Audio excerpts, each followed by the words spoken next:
Hungarian Folk Tales. The Cricket.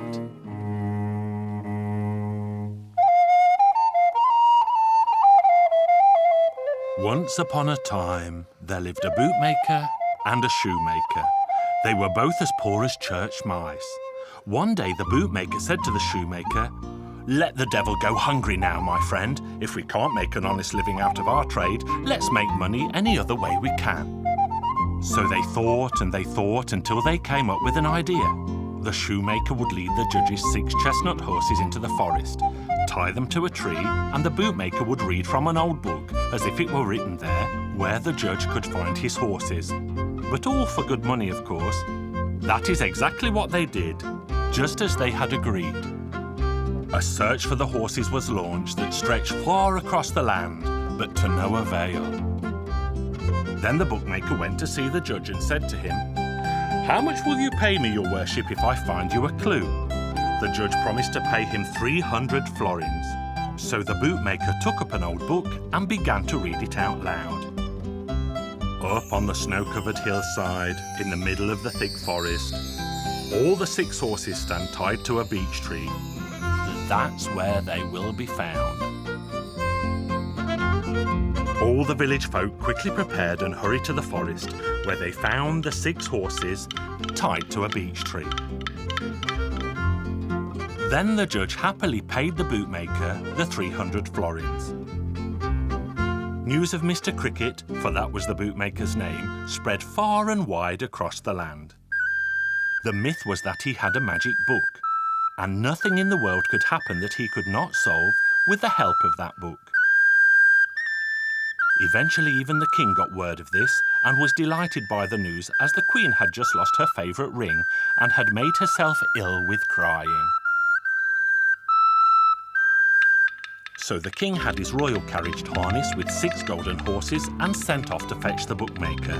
He even sent his royal guards with it so that Mr. Cricket would come to no harm on the way back.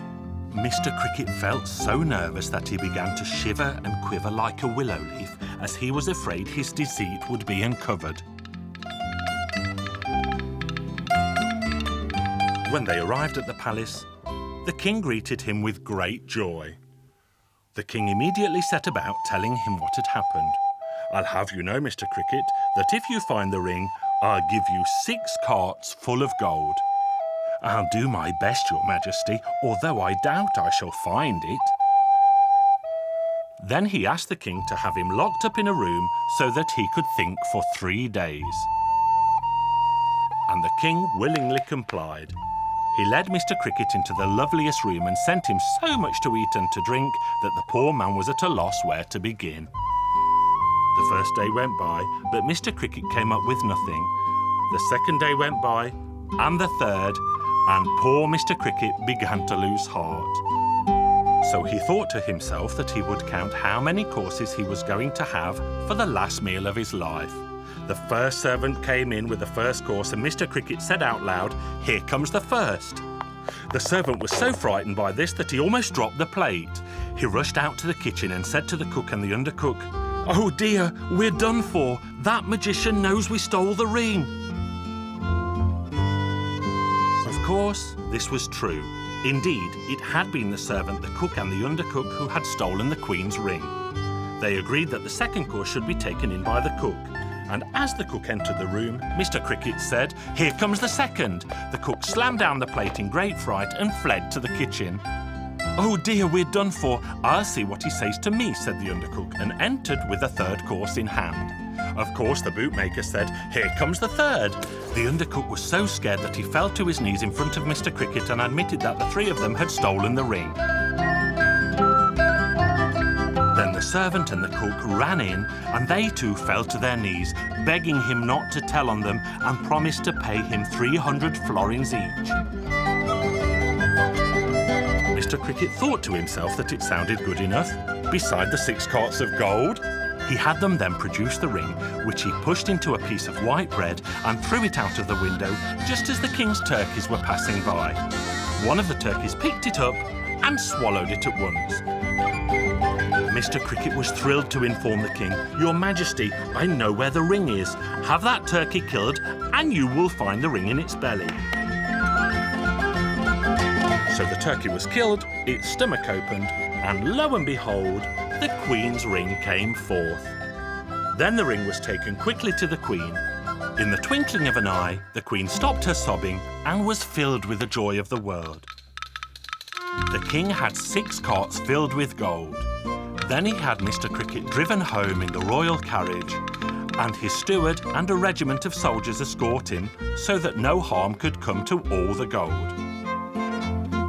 As they were riding along, an idea crossed the steward's mind. He thought, "I'll play a trick on you, you bootmaker magician." So he got out of the coach, spotted a cricket on the ground, picked it up and held it tight in his hand. Then he asked Mr. Cricket, "Well, if you know so much, tell me what I'm holding in my hand." Mr. Cricket scratched his head and finally said, "Well, Cricket, you're in a tight corner now." "That's right," said the steward. "It is indeed a cricket. Your wisdom is endless. Now I know." Hungarian Folk Tales. Cinderella.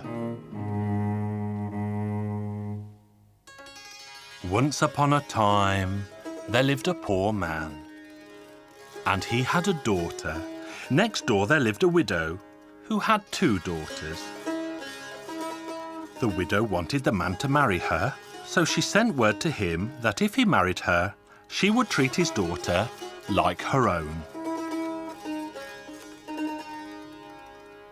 The poor man thought very hard for a long time and finally made up his mind to marry the widow.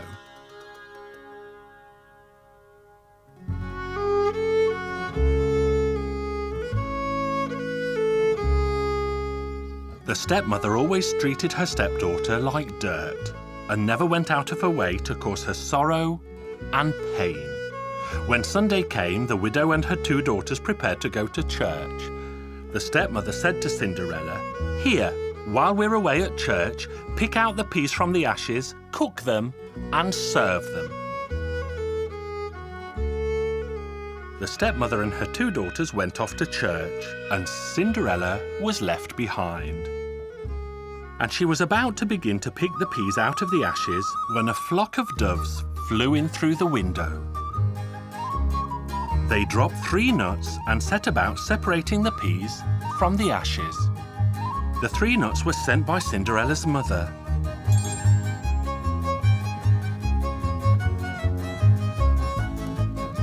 While the doves were picking out the peas, God descended and ordered the girl to go to church, but to leave when the priest raised the sacraments. Cinderella donned the silver dress and had a look at her reflection in the well before she left. When she saw herself, she was so pleased with what she saw that she almost fell into the well. The service was attended by the prince too. As soon as he caught a glimpse of Cinderella, his heart was captured. He couldn't take his eyes off her. But when the priest raised the sacraments, Cinderella left the church. The prince followed her right away, but the girl vanished into thin air and the prince could see no trace of her anywhere. Back at home, the girl took off her dress. The food was ready because God had prepared it for her. The stepmother came home with her 2 daughters. "You'll never guess what we saw at church. There's no one as beautiful as that girl in the whole wide world." Then they told her what they had seen. "I saw it too." "How come?" "From the mulberry tree." That was all the stepmother needed. She immediately had the mulberry tree cut down. The next Sunday, she mixed the lentils into the ashes and ordered Cinderella to separate the lentils from the ashes, then to cook them and serve them. The 3 women left her alone again. Then God descended with his angels and ordered them to do Cinderella's chores. He told the girl to get ready and do the same as she had done the Sunday before. This time Cinderella donned the golden dress. As she was setting off, she looked in the well and was enchanted by what she saw there.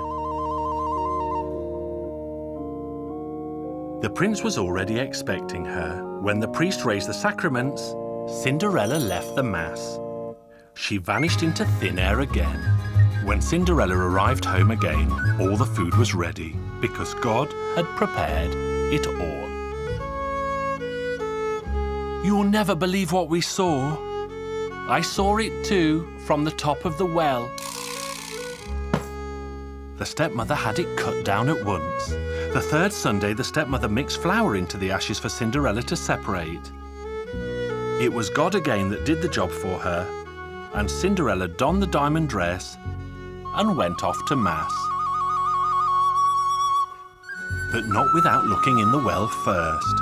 She couldn't believe her eyes, she was so dazzling. When the priest raised the sacraments, she got up to leave. But the prince had had the threshold of the church covered in glue, so one of her shoes got stuck.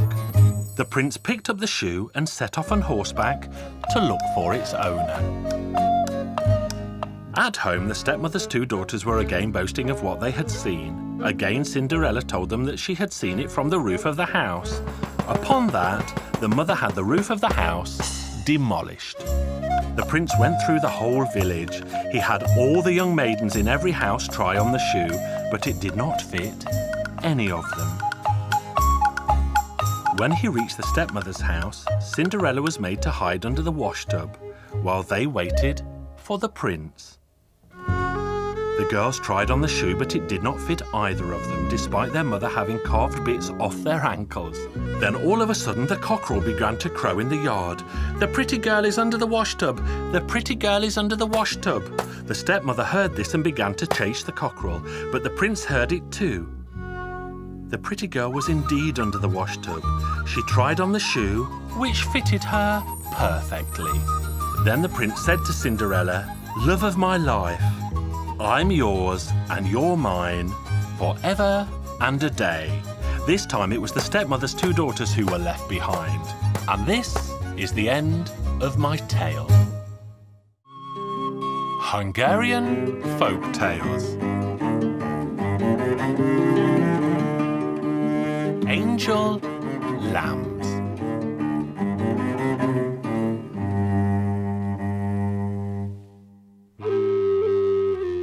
Once there lived a very poor man on the edge of the forest in his little hut with his wife and 3 sons. He earned his bread by cutting wood. Poor they were, and their life was hard. One day the man was working in the forest and had become very tired. He took out his satchel to eat the scone his wife had baked him in the ashes of the fire. While he was chewing away on his food, there came an old man. "What are you doing here, poor man?" "Just cutting some wood." "What's that you're eating?" "Nothing special, just a scone baked in the ashes. Won't you have a little for yourself?" "Listen, my man, have you a family?" 3 sons, but they're still small. "I need someone to serve me. I have a flock of sheep and it needs to be watched over. Give me your eldest son into service. 3 days he will work and 100 florins he will earn." Now the poor man went home very pleased and said to his son, "Listen, my boy, tomorrow you'll come with me to the forest and there you'll meet an old man who will take you into service." In the morning his mother packed his satchel and off he went with his father to the forest. Hardly had they arrived when the old man came. He took the boy by the hand and led him away with him. Now they went deep into the forest until night fell. Then they came to a hut. "Now, son, here we are." Daylight came, the boy went out, and there he saw the fine flock of sheep. "This is the flock you are to watch over. Here's a staff for you to follow my lambkins. Here's a satchel for you so that you can bring back in it to me some of what they eat, and in it there's a flask for you to fill with whatever they drink from." So the lambs set off and made their way into the forest. The further they went in, the darker it became. Then they found a wide river before them, and there was only a narrow plank to cross the river. The sheep set off, but their weight was such as to bend the plank until their bellies were in the water itself. Now this worried the lad. "I'll never be able to cross on that plank, it'll collapse under me." The last of the lambs came to rub against his leg. "Just climb onto my back, and I'll take you across." the boy struck its back roughly with the staff, lay on his stomach, in the grass, and waited. Sometime later, he heard the sound of their bells as they came back. The last of them came to him and rubbed against his leg. "Follow us." Then his master's request came to his mind. He gathered together a handful of grass for the satchel, put some water into the flask, and followed the flock home. When they arrived, the old man was waiting for them in his yard. "So, my boy, I see you've brought my lambkins home. Are they still all here?" "Yes, master." "Did you bring what they ate?" "Yes, master." "Did you bring what they drank?" "That too, master." "Let me have a look." "No, my boy, that's not what they ate, that's not what they drank, for these lambs of mine cannot live on this. You didn't do your proper service. Tomorrow I'll take your next brother." But his younger brother didn't fare any better, for he did exactly the same with the old man's flock. At home, the poor man spoke to the youngest of his sons. "Son, it's your turn. Tomorrow you'll come with me to the forest." The next day, the old man was waiting for them. He took the boy by the hand and led him into the forest until it got dark. "Here, my boy, is where you will sleep." In the morning, the old man came to knock on the door. The boy hung the satchel around his neck and sat off after the sheep. The sheep walked and walked along the edge of the forest. Once they went into the forest, everything got dark. In the middle of the forest, it was so dark that the youngest boy was gripped by fear, all the more when they came to the river. "Oh, what will become of me if I cross the river as well?" One of the lambs came to rub against the boy's leg. "Child, sit on my back." So the boy sat on its back, and that's how they crossed the river. Once they were across, they went further and further into the dark until suddenly there was a great brightness in front of them. The boy had to rub his eyes, for there in the middle of the brightness was a chapel. The sheep quickly filed in. Once he was in, he saw the sheep shake themselves twice in front of the altar and change into angels. From a beautiful chalice, they served themselves each bread and a little wine. Then they shook themselves once again and turned back into sheep. The last of them to turn into an angel had taken the boy's satchel, then took bread, poured some wine into his flask, and put both into his satchel before setting off with the others towards home. When they reached the river, the boy got onto the sheep's back again, crossed over the plank, and set off home tranquilly. The old man was waiting for them in the yard. "Now, child, are all the sheep here?" "All here, master." "Have they eaten?" "They have, master." "Have they drunk?" "They have, master." "Well then, show me your satchel and your flask. My child, I can see that you have served me faithfully, and so I grant you a wish as well as the 100 florins you have earned." And that was when the boy knew that the old man was the Lord himself, and the lambs his angels. So what he said was this: "Master, I would like to serve you always. My only wish is to be allowed to go home once to my parents to bid them farewell." And that is what happened. Home he went, bade goodbye to his father, his mother, and his 2 brothers, handed over to them his wages, and returned to the old man, whom he still serves to this very day.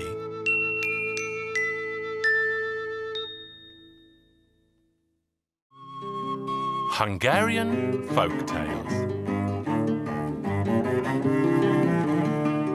The Round Stone.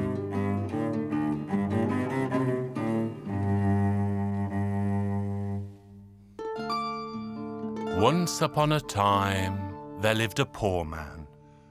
He had many, many children. Off he would go to catch a fish for the table, for they were very poor and had to eat.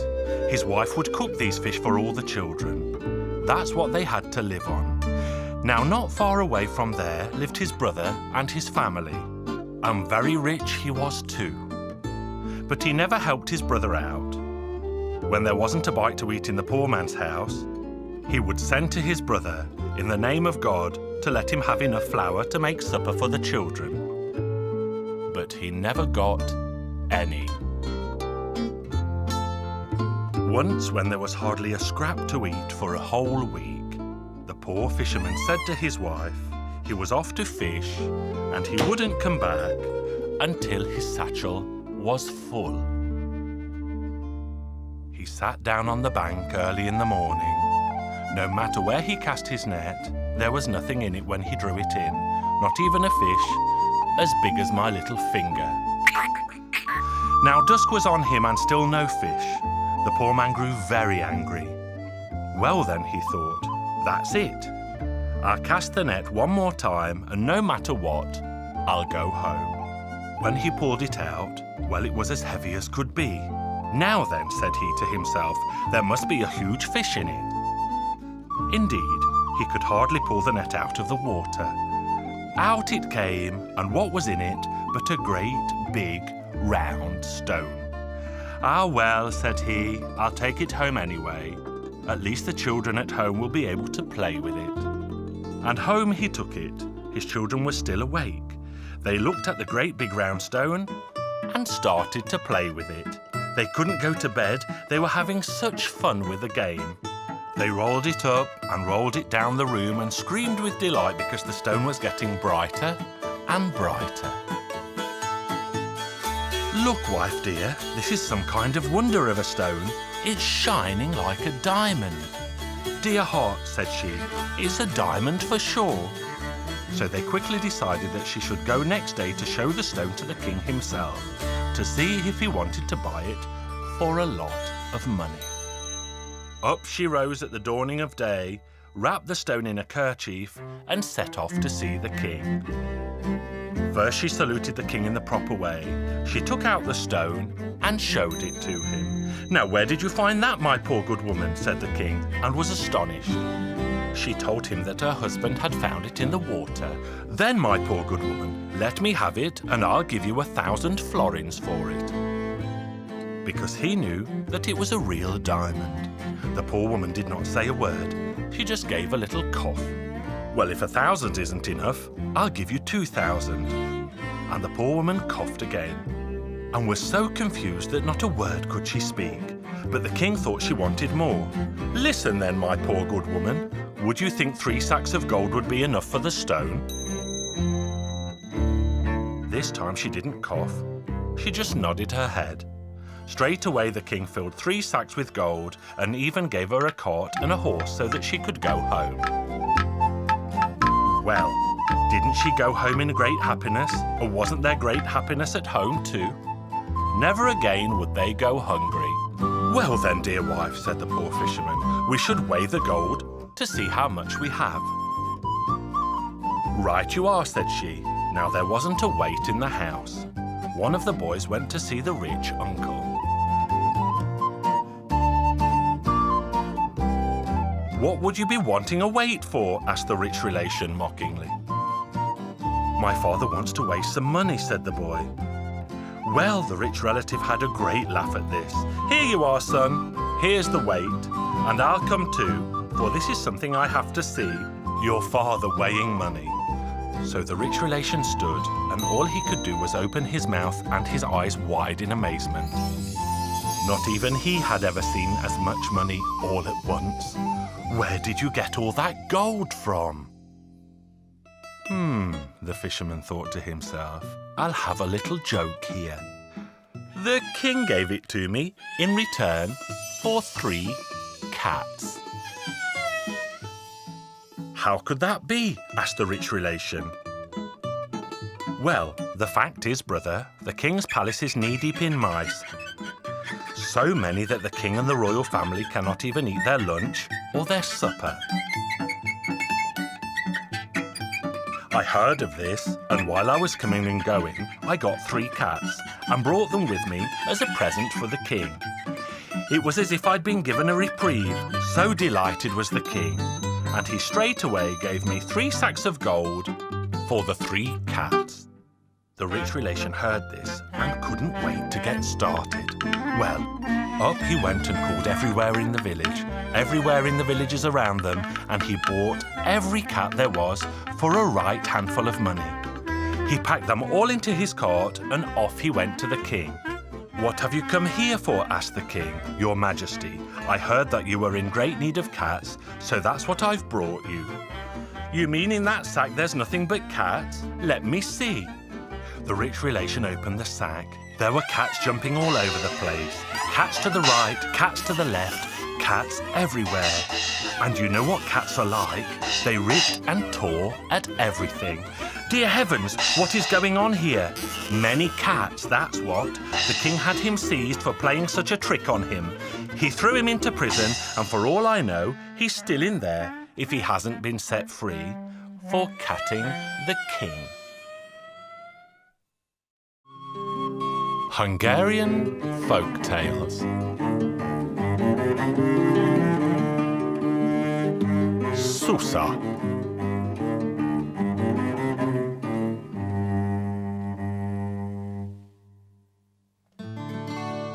In the village, there lived a wealthy farmer.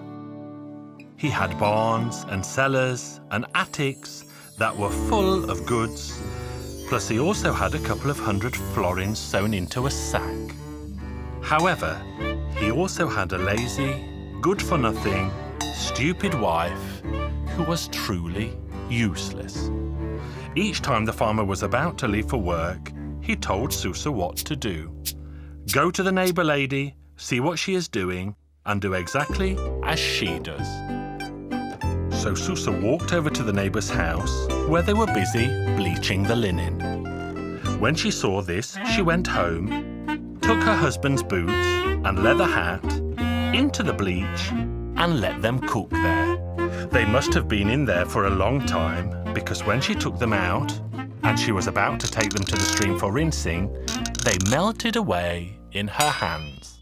When her husband came home, he asked her, "Well, Susa, what have you been doing all day?" She told him what she had done, and the poor man had to give her a beating. Finally, he told her to pay more attention to the neighbour woman the next time. The next day, the neighbour woman was preparing mash for the pigs in a bucket. Susa saw what she was doing. She ran home, took 10 sacks of barley flour and threw them all into the well.